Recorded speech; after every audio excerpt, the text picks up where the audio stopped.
Pozdrav ljudi, danas ću vam pokazati kako lako igrati šah online.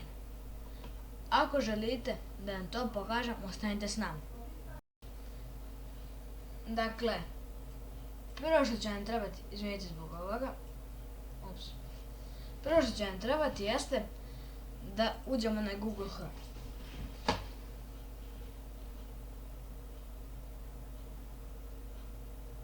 U redu. Uđite na Google.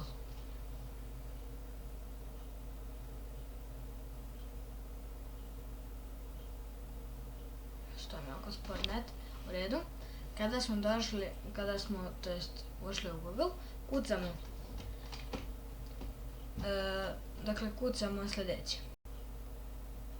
U redu, kucamo ovdje online. Online. Šah, dakle, to. U redu, imamo ovdje razne verzije, ali ovo je prva najbolja, bar po meni. Uđemo u to.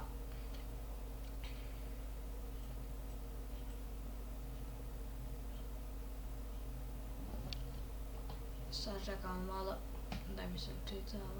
U redu, ovdje namestimo sa kojim igračima hoćemo da igramo, sa crnim i belim.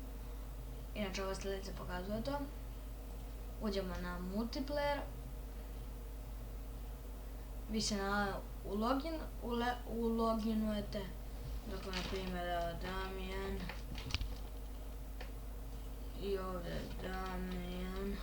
U redu. Uglavnom, login.